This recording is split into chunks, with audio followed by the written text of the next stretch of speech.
First of all, LCAx it's not my company, but it's a project that I have, an open source project that I started together with some other guys last spring-ish. Yeah. The core is like a exchange format, so this is basically a data structure for exchanging LCAs, like lifecycle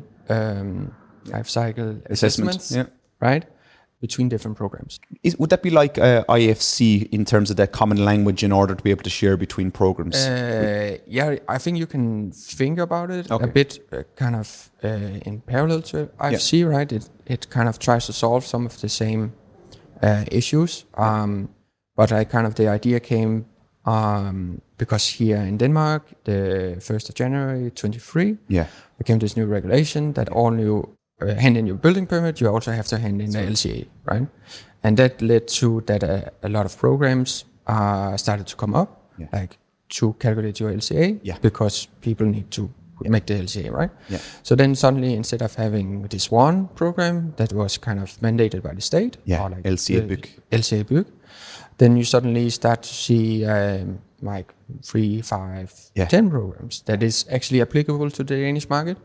And then you start to wonder, okay, so what happens if I do in this program or in this other program? What happens if I'm the building owner and I have an architect competition? Yeah.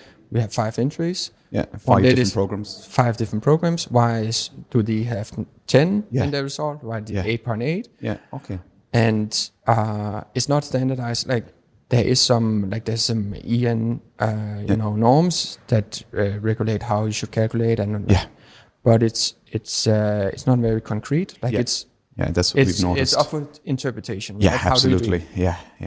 So we just in the beginning the idea was just let's take these kind of the output from the different programs and make it to the common format. Yeah. So then you can compare saying this kind of, if you take the architectural entry example again, then they have 10 because they have more facade than these guys. And 10 CO2 per square meter over the 50-year life cycle or whatever. It's different, right? Or like in more extreme cases, like these guys, they forgot the foundation in their calculation, right? Yeah. Or whatever, these have twice as many windows.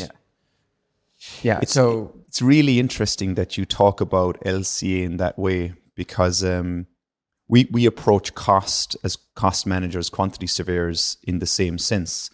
So transparency in the information is key. And we always talk about, for the client, preparing a bill of quantities and giving that Tilbudsliste, and giving that to the contractors, all of the contractors that are competing. So you standardize the information structure so that when they're pricing it, you have like for like prices coming back so you can analyze. And what I'm seeing on the LCA now, especially when we have this discussion in Denmark, is LCA is now forcing us to prepare documentation or prepare standards before we go to competition or procure. So we have this ability to analyze and see the gaps. Did architect B leave out the foundations? Did contractor C calculate the facade correctly, or so on? So it's super interesting that they're it's very similar in that conversation, LCA and cost.